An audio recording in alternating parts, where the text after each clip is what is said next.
Well, you think digital currencies and you think of Bitcoin and the like, but now central banks are getting into digital currencies too, perhaps in response to this interest in these other currencies, or maybe because they want more control. This week we look at what banks mean when they talk about digital currencies and how it might change the relationship between the central bank and commercial banks and the customer. That's this week on the Debunking Economics podcast with Professor Steve Keen. I'm Phil Dobbier. Welcome along.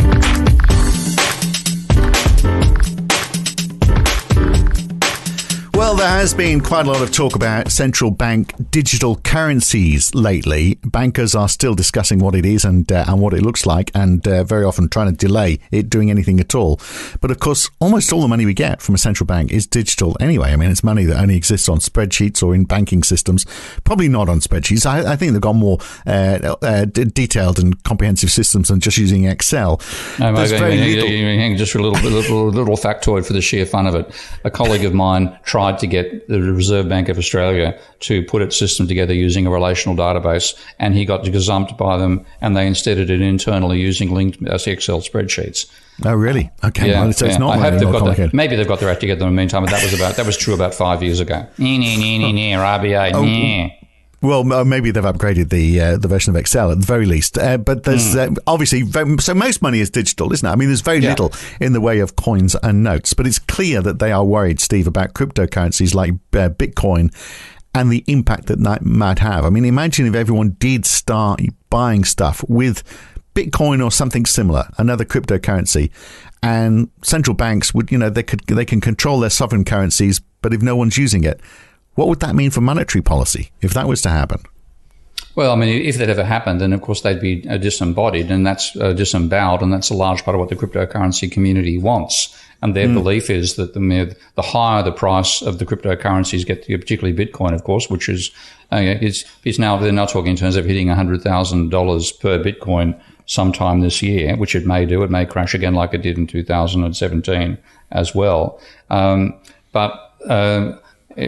To me, I know there are transactions done using digital currencies. I've had people send me some digital currencies on various occasions. God knows where it bloody well is.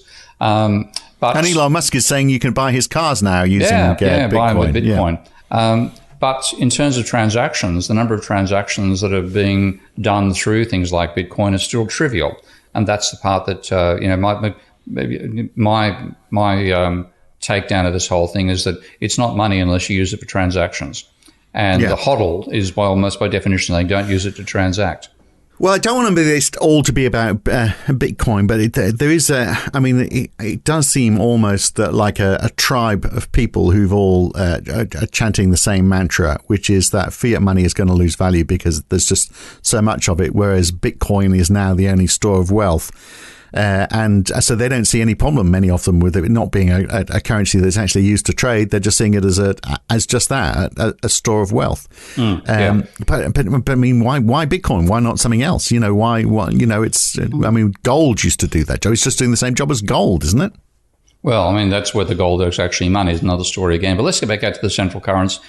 They are looking at digital currency. And I think it isn't just that they fear competition from digital devices like Bitcoin. I suppose I can call it a digital currency without calling it money. But they are concerned about that. But a large part of why they're doing it as well is they're concerned about cash.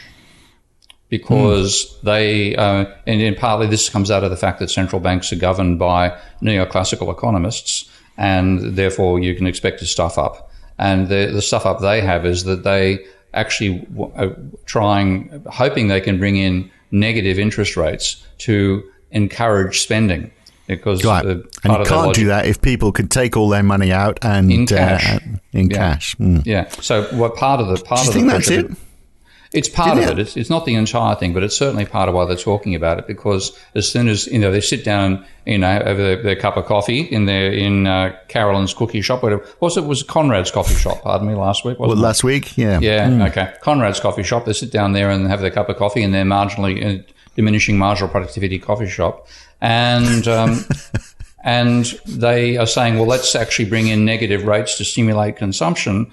And so, but people can take it out in cash. Or let's abolish cash. But I mean, what they're talking about, though, is the exact opposite, isn't it, of what cryptocurrencies are all about? Because cryptocurrencies are they're all about control through this approach. Cryptocurrencies are all about breaking out from that control. Guess which side the public's going to want to jump on if it became a war between the two? Yeah, I mean, because a lot of the people, the designers of digital currency, actually effectively argue that there's an enormous amount of fraud inside banking, which is not an argument I'm going to dispute for one iota, but they actually saw the fraud in terms of the record keeping itself. And so the design of the digital currencies was such that there's a distributed ledger, and anybody, it's semi-anonymized, so you can't tell who actually bought that cup of coffee, but you can tell, I think you can tell which coin was involved, which fraction of the coin was involved. But the idea is the ledger is held by hundreds or even tens of thousands of people who've all got access to the same ledger. And the fact that it's in multiple ledgers, and once it's recorded, the transactions record can't be reversed. That was seen as getting away from what they saw as the major problem with the fiat system, that you couldn't trust the bank's record keeping. Now, I've always thought that's nonsense, because it's not the record keeping you can't trust. It's who they'll lend money to you can't trust. And they'll hide money as well when you start looking at money laundering and taking money offshore and things like that. So in that sense, in taking money offshore, yes, there's obviously a desperate need to stop that happening, because that's a major way in which the rich are ripping off the poor. But the actual recording itself, no great problem with it. And so digital central banks, or central banks talking about digital currency, they're talking about a ledger that they maintain.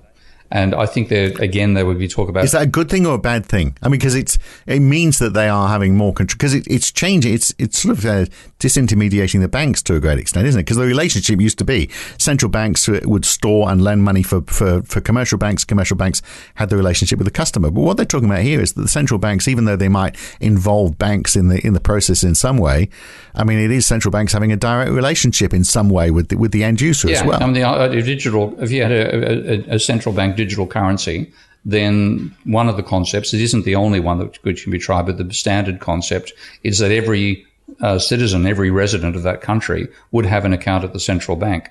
And therefore, when essentially how the Treasury interacts with the public, then rather than the Treasury having to put money into the reserve accounts of the private banks as they put money into people's private bank accounts, it could be a transfer direct from the Treasury's own account at the central bank to individuals' accounts at the central bank, not involving the private banking sector at all. But isn't that disintermediating the commercial banking sector? Well, we investigate that question and much more in the full version of this interview. To hear that, you need to become a subscriber.